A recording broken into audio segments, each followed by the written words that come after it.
Hola amigos de Contexto. Hoy tenemos un programa basado en este libro que tengo en mis manos, un debate de vida o muerte, Juan Bosch versus Láutico García.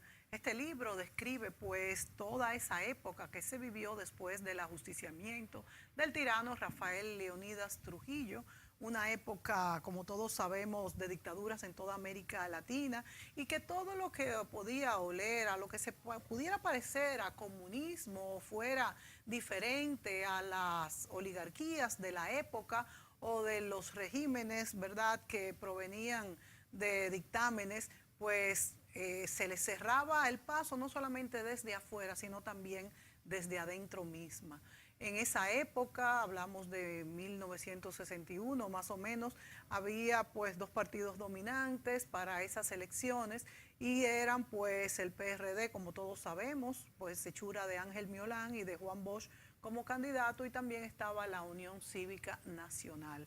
Es el autor de este libro es el escritor cubano Elíades Acosta Matos. Dominicano ya. Dominicano ya, oh Dios, porque ya está nacionalizado dominicano y es un orgullo porque es un profesional de primera talla, es un filósofo, escritor, novelista, ensayista, que además de este libro que hoy tenemos en nuestras manos, tiene otras obras muy valiosas y que está haciendo investigaciones tanto en el Archivo Nacional de la Nación como en muchísimos otros lugares para alimentar pues estos documentos que nos regala. Qué bueno tener este tipo de libros en nuestras manos. Yo que realmente no estaba tan al tanto de estas cosas, pues estoy leyendo el libro y la verdad es que es interesantísimo. Qué bueno traerlo aquí, analizar este debate que tenemos, incluso pues algunos fragmentos del debate de Láutico García y Juan Bosch para que ustedes también pues lo oigan, y la verdad es que Juan Bosch se la lució en ese debate. Sí. Realmente ese es un hito histórico de la, diríamos, de la construcción democrática del post-Trujillo, inmediato post-Trujillo del país en el año 1962. En el año 62, en enero, cae la última expresión del régimen de Trujillo, que es el Consejo de Estado presidido por el que era presidente de la República en ese momento y posteriormente varias veces presidente, el doctor Joaquín Balaguer, y se constituye, diríamos, un Consejo de Estado antitrujillista totalmente, presidido por el doctor Rafael Bonelli, y que es el que organiza las elecciones que se llevan a cabo en el año 1962, en diciembre, 20 de diciembre de 1962. Justo antes, 3 días antes de ese debate, la gente dirá, ¿y por qué un cura se pone a debatir con un candidato presidencial? Eso es lo que vamos a descubrir con Elíades aquí. ¿Cuál fue el contexto? ¿Qué importancia tuvo? Un debate presidencial, pero con un solo candidato a la presidencia, en el año 62. Todavía hoy los candidatos presidenciales aquí no les gusta debatir, y era una técnica muy nueva en aquel momento. Tenemos un fragmento que encontramos en YouTube de aquel debate en el cual se escucha, por lo menos, aunque no hay mucha fílmica, el contexto y algunas de las palabras del profesor Juan Bosch y del padre Láutico García. Es una joya. Elíades. Bienvenido, Elíades. Muchísimas gracias. Ante todo, bienvenido y gracias por acompañarnos aquí. Ese contexto, antes de que pasemos ese fragmento del debate. Es decir, ¿cuál fue el contexto y la importancia del debate en sí? Bueno, un momento crucial para República Dominicana, como bien señalas, tras el ajusticiamiento de Trujillo y todo el proceso abigarrado, confundido que le sucedió, en el cual pugnaban fuerzas políticas de diferentes signos, porque el antitrujillismo puede haber sido un denominador común de muchas de ellas, pero había muchos matices en sus programas y en sus ideas políticas. En el caso concreto del profesor Bosch y del PRD, tenía un programa de justicia social avanzado y estaban promoviendo una serie de cambios con una fuerte influencia de la política que había hecho en Cuba, y Bosch la conoció de primera mano, los partidos y el partido y los gobiernos auténticos de Ramón Grau San Martín y Carlos Prioso Carrá. En el cual trabajó Bosch. Sí, fue secretario de él, ¿no? Bosch fue secretario de Prio y además fue un participante activo en la constituyente de 1940, de la cual salió una constitución muy avanzada, avanzadísima para su época, que tenía un fuerte acento social. Precisamente bajo esas influencias, ellos participaron en la elite política. Recordemos también que la Revolución Cubana había triunfado el 1 de enero de 1959 y que por esa razón había protagonizado una serie de cambios profundos bajo la hostilidad norteamericana y de la oligarquía nacional, que tenían espantadas las oligarquías de América, sí, y a los ejércitos y los órganos represivos americanos, de América. Hasta el día de hoy todavía. Hasta el día de hoy. Y tenían como el diablo a la cruz el que se realizasen cambios radicales en sus países, que podían barrer con instituciones tales como los ejércitos nacionales, ¿no? Entonces se trataba de evitar una segunda Cuba. Había llegado al poder en el 60 John F. Kennedy, con su política de cambio, que la Alianza para el Progreso, exacto, el no reconocer golpes de Estado o regímenes de facto. Y Betancourt. Y Betancourt, Muñoz Marín, que habían sido grandes amigos de Bosch, estaban en el gobierno. Incluso en otros países como Honduras habían gobiernos también del mismo corte o similar corte, de lo que se llamó entonces la izquierda democrática. Sí. En ese contexto se produce toda la campaña electoral y empiezan los enemigos del PRD, los enemigos de Bosch, a levantar la bandera del anticomunismo.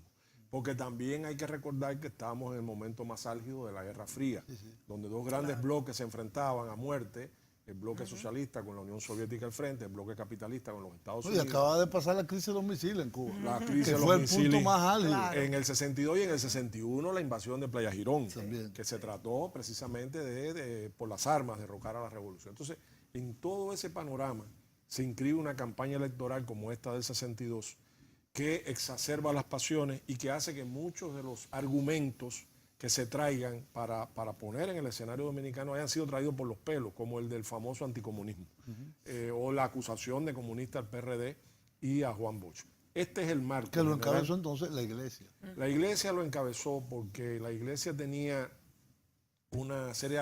tuvo en Cuba una serie de afectaciones profundas por entrar en contradicción con el gobierno revolucionario, lo que provocó el cierre de los colegios católicos y la expulsión de un grupo importante de padres, de curas, sobre todo jesuitas, que vinieron para acá. Los profesores míos. Los profesores.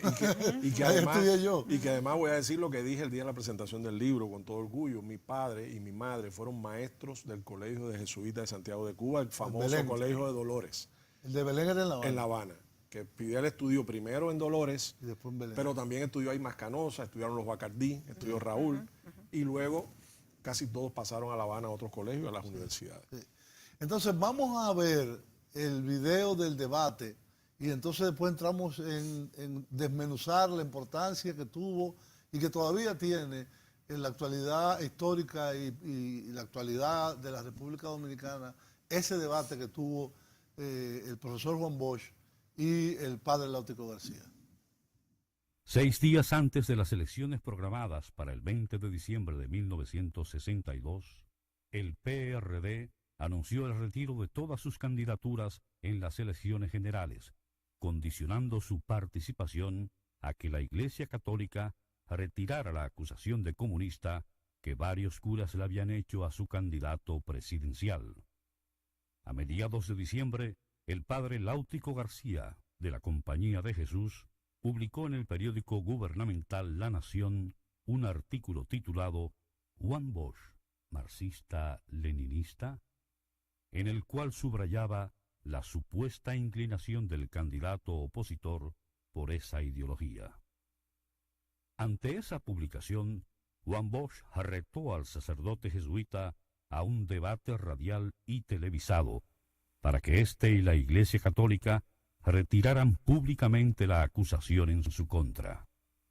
El debate, a través de una cadena nacional de radio y televisión, se produjo el 17 de diciembre de 1962, 3 días antes de las elecciones. Artículos publicados en el semanario Renovación las que imponen la afirmación de su marxismo-leninismo.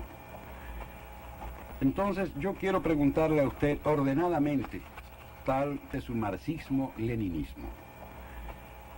Entonces yo quiero preguntarle a usted ordenadamente, tal como lo publicó usted, si el hecho de que yo diga que la revolución como concepto es simplemente acción violenta destinada a transformar las instituciones de un país, si usted considera que esa frase, ese concepto es marxista-leninista. Señor Bosch, la finalidad de esto era que usted nos aclarara si realmente usted lo toma en el concepto de la escuela socialista o marxista-leninista o comunista o bajo el concepto de que otra revolución toma usted eso, o lo hace usted propio suyo. No, padre. Todos estos conceptos son conceptos de ciencia política que no obedecen en ningún caso a ninguna escuela, a ninguna filiación de carácter político, ni a ninguna concepción de carácter ético o moral. Yo llego a conclusiones a través de la historia de la humanidad, sin meterme a decir si es bueno o si es malo.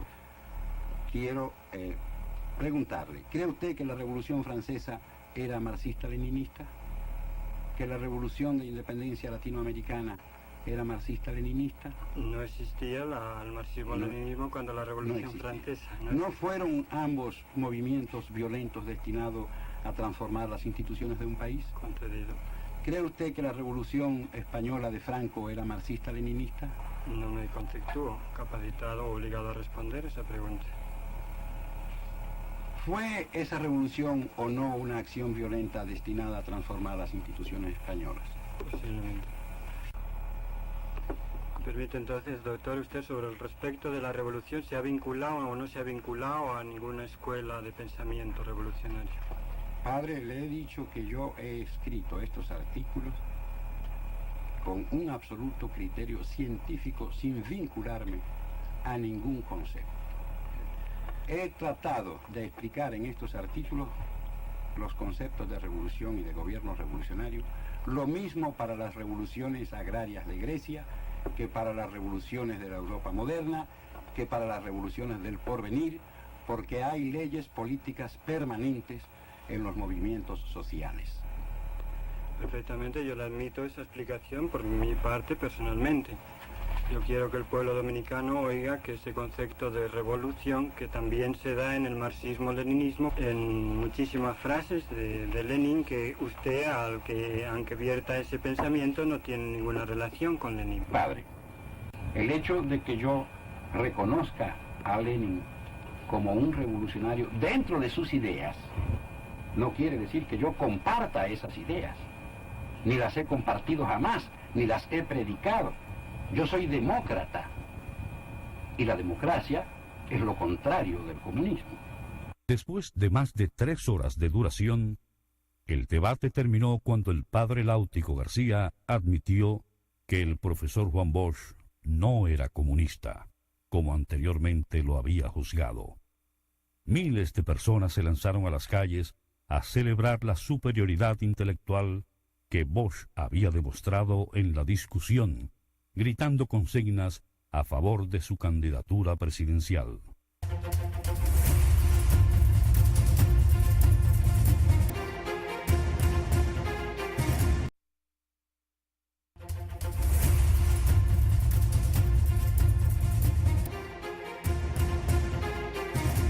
Muy bien, amigos, estamos de regreso en este interesante programa dedicado al debate que se sostuvo el 17 de diciembre de 1962 en las primeras elecciones democráticas de la República Dominicana entre el profesor Juan Bosch, entonces candidato del PRD, Partido Revolucionario Dominicano, y el sacerdote jesuita Láutico García, sobre la acusación que en ese momento se lanzaba en general por parte de la Unión Cívica, por parte de muchos otros sectores, pero particularmente centrado en su ideologización en la Iglesia Católica, que era la que tenía los instrumentos, vamos a decir, ideológicos y conceptuales para mantener esa campaña Y los tentáculos en todo el interior y el país. en todo el país, porque el partido más grande que hay es la iglesia, con todas las parroquias y los sacerdotes que hay. Se mandan cartas pastorales. De hecho, hubo una carta pastoral antes del debate. Bueno, no fue exactamente una carta pastoral. Fue un documento que circuló por las parroquias. Para los... Era como un talking point. Ponía los puntos que se debían de tocar desde el púlpito, que eran el mismo estilo del escrito del padre Láutico. Quiere decir que ese documento bibliografiado es seguramente la autoría del padre Láutico, porque resume los aspectos criticables de los artículos de Bosch y fundamentaría, entre comillas, la acusación de comunista a Bosch. Eso se circuló para que se analizara, pero que no se hiciera todavía de forma oficial hasta que no hubiese un pronunciamiento en la revista Fides. Es decir, iba a haber un pronunciamiento en la revista católica de la iglesia, que iba a haber un pronunciamiento oficial, pero no ocurrió. Entonces se mandó como opinión particular de los sacerdotes para comentarlo con el pueblo. Inclusive contenía una instrucción de que no se leyera como tal, sino que se tomara como guía. Una sutileza teológica. Sí. Una sutileza de que sí, pero no. Este debate estuvo atravesado de sutileza de ese tipo. Por ejemplo, hay una caricatura muy interesante que creo que es de La Nación, donde se ve a la alta jerarquía católica adelante, hablando con el pueblo dominicano, y detrás se ve a Láutico y a Bosch enzarzados en una pelea a puño. Y dice la jerarquía dice, esa es una opinión particular, no es nuestra opinión oficial. Entonces así, metamensajes. Exactamente, metamensajes, sutileza. Y tanto es así que cuando acabó el debate, pues eso le dio cierto permiso a la gran feligresía católica, que ya han disminuido, porque otras iglesias tienen una gran parte y hay otra gran parte que no pertenece a iglesias, pero en aquel momento la iglesia dominaba totalmente lo que era un porcentaje muy alto. Y la educación, sobre todo. O sea, no solo la ideología, sino los colegios y la influencia grande en los además, colegios. recordemos, la República Dominicana en el año 1962 no difería mucho del censo del 1960. ¿Y qué daba aquel censo? 75% de población rural. Sí.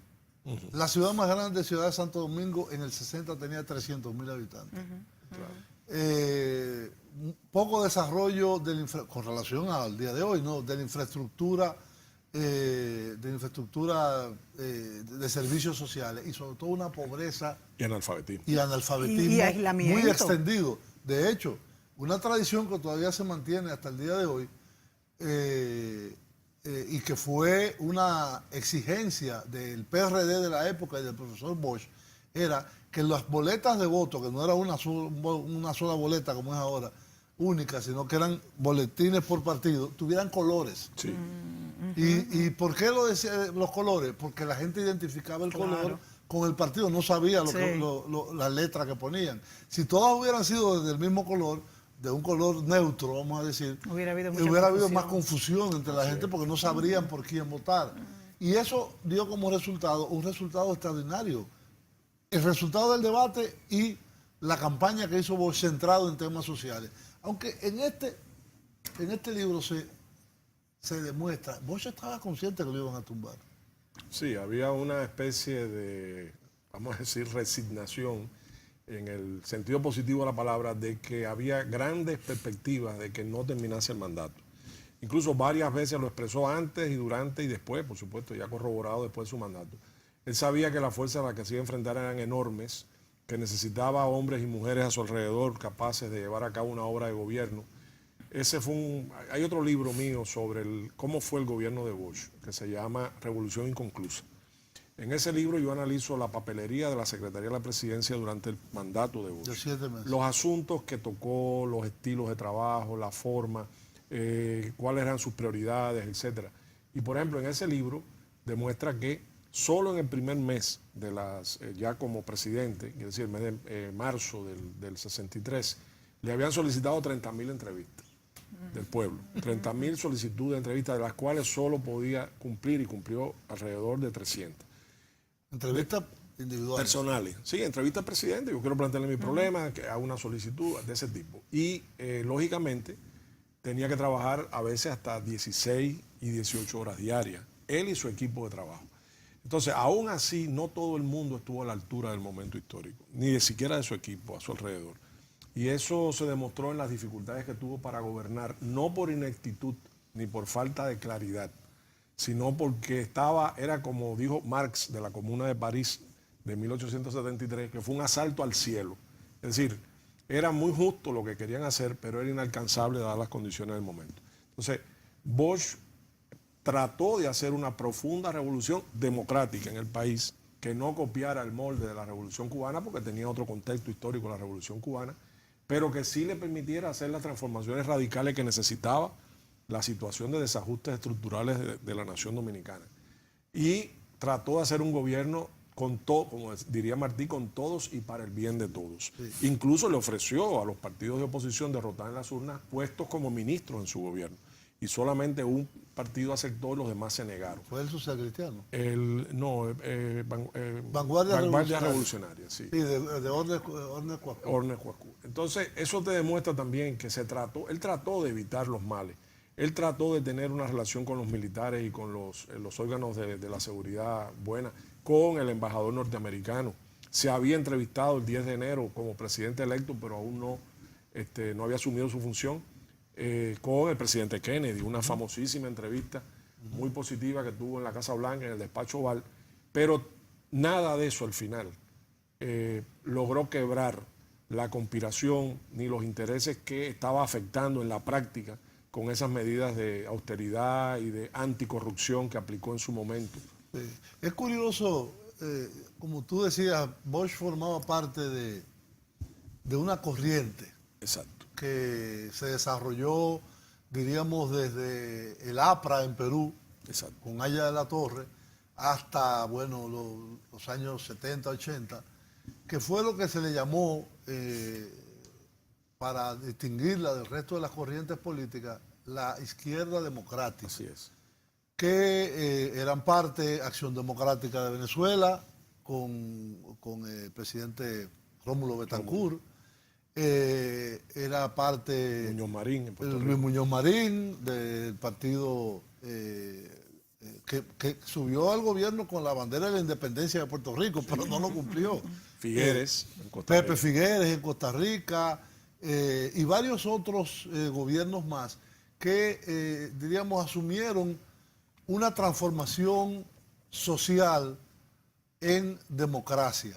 Sí. Pero el único que fue derrocado por un golpe militar apoyado directamente, y según el propio Bosch escribió en Crisis de la Democracia de América en Santo Domingo, el único que fue derrocado con una participación muy proactiva de la Embajada de los Estados Unidos y de las fuerzas que en torno a ellos se nucleaban, fue el de Bosch.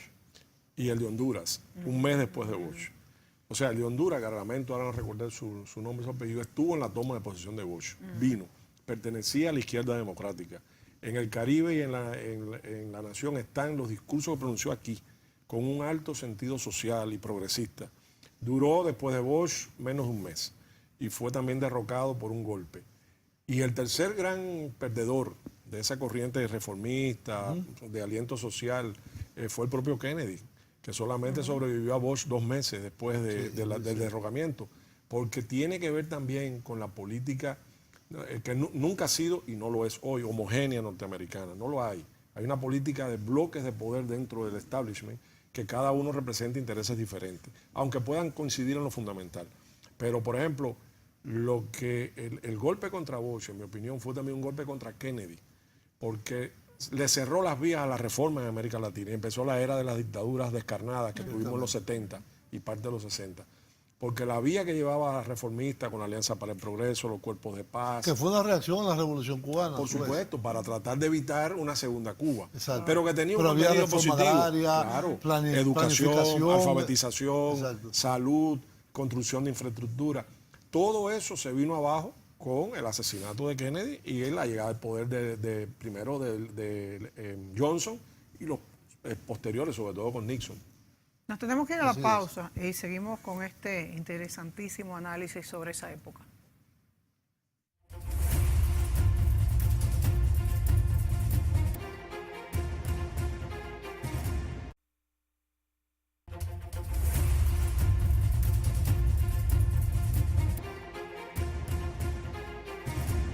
Muy bien, amigos, continuamos conversando con el historiador Elías Acosta Matos, autor del libro Un debate de vida o muerte, Juan Bosch versus Láutico García, sobre el significado y la importancia que tuvo aquel debate para el devenir de la República Dominicana y quién sabe de otras cosas en la región. Láutico García fue la punta de lanza de una acusación que se llevó a cabo antes de las elecciones y que continuó después de las elecciones. Eso no cejó durante de hecho, el gobierno. todavía escuchamos esa expresión de que, bueno, pero Juan Bosch era comunista. O sea que... Sembraron una matriz de opinión. Sí, claro. Entonces, el centro de esa en aquel momento, acusación, entre comillas, porque decir que alguien es comunista no es una acusación, es una constatación de una ideología determinada, es como decir yo soy capitalista, o yo soy fascista, o yo soy democrático, o lo que fuera. Es una corriente simplemente. No puede ser. Ahora es terrorista el equivalente. Antes era comunista, después de la Guerra Fría, ahora es terrorista. Correcto. Es que algo como que amenaza algo de alguien. Eso era lo que amenaza el estatus, amenaza la viabilidad. Pero hay un aspecto que hace reflexionar a uno. Primero, la gran preparación ideológica de ambos. Sí. Uno por el lado conservador, católico, antimarxista, y otro por el lado de Bosch, que si tú vas a su análisis, al análisis desde entonces, no posteriormente, después del 73, cuando crea el PLD, sino en ese periodo en que Juan Bosch llegó a la República Dominicana en octubre del 61. Así es. 20 de octubre. 20 de octubre. De 1961 y hasta las elecciones y después de las elecciones. Primero, la confesión de él de que yo sé que este gobierno tenemos que hacerlo, pero yo sé que lo van a derrocar. Lo van a derrocar porque tenemos que hacer un gobierno donde haya transformaciones y sobre todo que combata la situación de hambre y marginalidad de la mayoría de la población dominicana. De hecho, hubo ahí un caso que sería interesante analizar y fue la oposición de Bosch a un contrato con la Standard Oil. Así es. Que, para crear una refinería aquí en el país. Y después se hizo con la Shell. Exacto. Es decir, la consecuencia final fue que el gobierno de Balaguer en el año 69 termina haciendo la refinería con la Shell y no con la Standard Oil. Sí. Que es la ESO. Era eso. Que es Exxon ahora, ¿no? Entonces, ese es uno de los puntos que se pueden ver. Pero yo recuerdo, porque yo estudié mucho el periodo, cuando estaba estudiando, que entre el Consejo de Estado y el gobierno de Bosch se restableció el MAG, la misión militar de los Estados Unidos. Se restableció, el país firmó con el Exim Bank todas las líneas de crédito de Credit Corporation, de la PL 480, es decir, todo aquello que durante el periodo de Trujillo se había ido dejando atrás, volvió otra vez, inclusive con un aspecto mucho más institucional, porque el MAC dura hasta el día de hoy, claro. La misión militar de los Estados Unidos. Entonces, es un cuestionamiento, una pregunta que yo me hago. El análisis de Bosch, si uno lo descontextualiza, pero ve con los conceptos que usa, y su confesión posterior, creo que en el 80 y pico, no sé, que él era marxista, pero no leninista. Yo digo, ¿cuál era la educación de Juan Bosch? Tú dices que tenía mucha influencia del partido ortodoxo cubano. Auténtico. Del auténtico. Sí, el ortodoxo es un desprendimiento posterior de Chivas. Mira, primero me permiten por respeto a los televidentes, que ahorita hablé del hondureño y no dije el nombre, es Ramón Villeda Morales. Se ha derrocado por un golpe de Estado un mes después de Bosch, aproximadamente, estuvo en la toma de posesión de Bosch, era un hombre de ideas muy avanzadas, y sustituido por el gobierno de López Arellano en Honduras. Militar. Sí. En este caso que me preguntas de la formación de Bosch, hay que decir, Bosch fue un autodidacta toda su vida. Sí. un hombre abierto que además unía su carácter político el carácter de creador literario. Hay que decir que el profesor Juan Bosch, cuando llega a la presidencia, es una figura muy conocida en América y en el mundo, tanto por sus ideas políticas y su lucha antitrujillista, como por sus cuentos. La cuentística. Que influyeron incluso en alguien como Gabriel García Márquez, que luego se lo reconoció al profesor Bosch. Entonces era un hombre que tenía un pensamiento complejo, que tenía un profundísimo conocimiento de la historia nacional, americana y mundial, que se había codiado ya con figuras de relieve mundial, que había escuchado y participado en la política de varios países, entre ellas de Cuba, que era una política muy movida, de muchas contradicciones, de muchos debates parlamentarios, de que los comunistas estaban en el Senado, tenían representantes, tenían en la Cámara. ¿Y los sindicatos? Los sindicatos eran fortísimos, la Central de Trabajadores de Cuba, donde el Partido Socialista Popular tenía uno de los periódicos y la emisora de radio de la 1010 y el periódico Hoy, que eran de los principales periódicos que circulaban en el país, y donde había todo un debate incluso histórico, desde el destino nacional, el futuro, el desarrollo, todo eso se debatía. Entonces, la persona que llega aquí está profundamente formada en ese ambiente. Sí, él era un político formado en el ambiente de Cuba. Sí, incluso Pre-revolucionario. con dominio del marxismo desde el punto de vista teórico, académico. Exacto. Pero rechazando del marxismo las aplicaciones. Bueno, yo no sé, pero quizás en la época todos hubiéramos rechazado la influencia stalinista sobre las ideas de izquierda y socialistas. Claro que sí. Y eso era lo que motivaba a gran parte de esta izquierda democrática. O sea, no llegar al extremo que se llegó en la Unión Soviética con Stalin, sino tratar de hacer una sociedad mejor sobre la base de ideas de transformación profunda de las estructuras y de la forma, al final, de la propiedad. Ahora, no era un improvisado, no era un hombre cobarde, no era un hombre que no sabía defender ideas, era un gran argumentador, un polemista. Y por eso es que él vio la oportunidad. Hay que decir también que los debates televisivos, en el momento en que se produce estaban en pañales. Solamente que conozcamos, se había realizado los 4 debates entre los 2 candidatos norteamericanos en el año 60, entre Richard Nixon y John Fitzgerald Kennedy. Por lo tanto, hasta el momento, quizás nos equivoquemos, el segundo gran debate radial y televisivo en la historia de la política contemporánea es este que se da entre Bosch y Láutico. Es un dato importantísimo. Y con un tema más allá, fuera de las fronteras. Un tema que en el momento era álgido. Claro. Estábamos en la Guerra Fría y era el momento del modelo. ¿Qué modelo construir? Claro. Y cómo construir el modelo de inclusión social. Y claro, le llamaríamos hoy, de inclusión. Le llamaríamos la hoy. Justicia social. Que sí, se le decía, constituciones de justicia social o de vocación social. Láutico tampoco era un improvisado.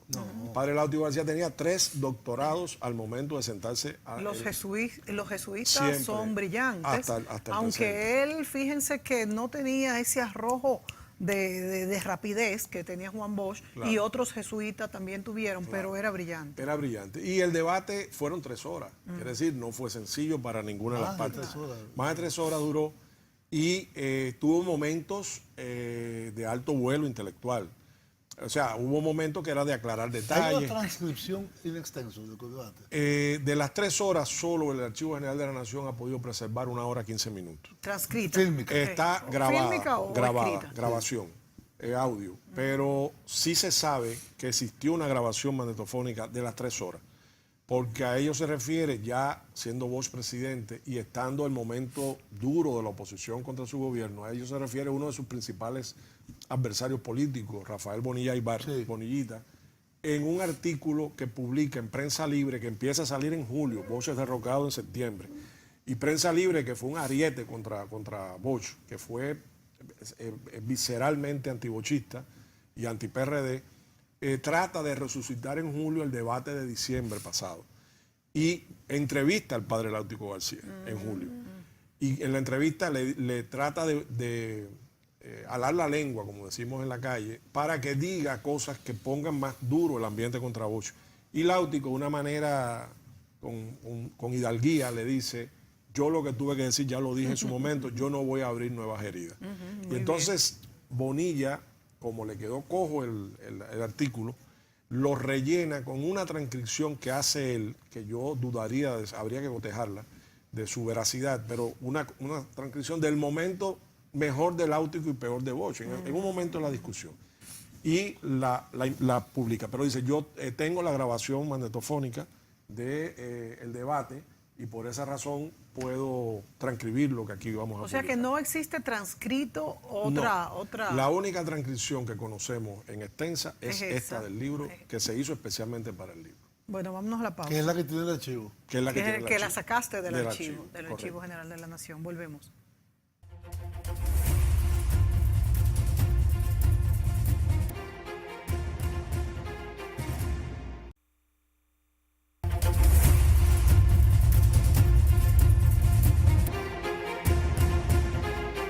Muy bien, amigos, continuamos este interesante programa sobre el debate sostenido entre el sacerdote jesuita Láutico García y el entonces candidato presidencial del PRD, el profesor Juan Bosch, en el 17 de diciembre de 1962. Y muchos se preguntan, pero ¿por qué sacar esto ahora, tantos años, 56 años después? Bueno, los pueblos tienen memorias colectivas. Claro. Y yo creo que si hay algo en la memoria colectiva del pueblo dominicano fue ese gobierno, que duró muy poco, 7 meses, la constitución que se promulgó una vez el Congreso Nacional constituido en Asamblea Constitucional aprobó una constitución. Ahora que tú dices que Bosch conoció los debates de la constituyente cubana del 40, probablemente hay una vinculación entre elementos de esa constitución, vamos a llamarle bochista, del 63 y aquellas reminiscencias de un debate de una constitución democrática en Cuba. Dada su experiencia, él vivía allá y era parte de la política cubana. Él fue corrector de estilo de la versión final de la Constitución del 40. Es decir, él, O si sea él que la leyó conocía perfectamente. y, Wow. y la trabajó, le mejoró la redacción de los capítulos, de los distintos artículos. Y a pesar del aislamiento que vivíamos en la isla, yo creo que era una América muy conectada políticamente, porque por todas las dictaduras. Y los exilios. Y claro, y los exilios. Fíjense que había una correlación constante. Yo me imagino que a toda América llegó este debate de Láutico García por el tema que le interesaba a todo el mundo. De hecho, hubo corresponsales extranjeros ahí. Sí. Por lo menos sabemos de dos, uno de ellos una cadena venezolana de televisión, que habría que ver lo que grabó y filmó y se conservó. Interesante. Porque, por ejemplo, sí encontramos que a la toma de posesión de Bosch vino un mes antes una cadena venezolana y hay una especie de pequeño documental de 15 minutos archivado en la Biblioteca Nacional de Caracas que recoge entrevistas en la calle, el acto, la ceremonia. Por lo tanto, a no dudar que en otros lugares, en archivos norteamericanos y venezolanos, por ejemplo, esté parte de todo esto que Y en los estamos hablando. archivos de la iglesia no estará este debate, porque también la iglesia compila. Nosotros tocamos esa puerta a través de conocidos y amigos y la respuesta fue que no. Que no. Que no. Pero hubo materiales que se aportaron, de otro tipo, no exactamente el debate como tal, porque el libro trata de contextualizar el debate, no solo en la introducción que se hace, que es un análisis histórico del momento, sino dando la secuencia de artículos en la prensa que llevaron al debate y que continuaron tras el debate. Sí. Y porque el debate no fue solo entre dos personas, fue un debate nacional entre articulistas, políticos, pensadores, que generó esta escritores, discusión. correcto, y que eso fue lo rico que tuvo el debate. Y que en gran medida definió Lo que pasó después. lo que pasó después. Es Hasta el decir, presente, ¿eh?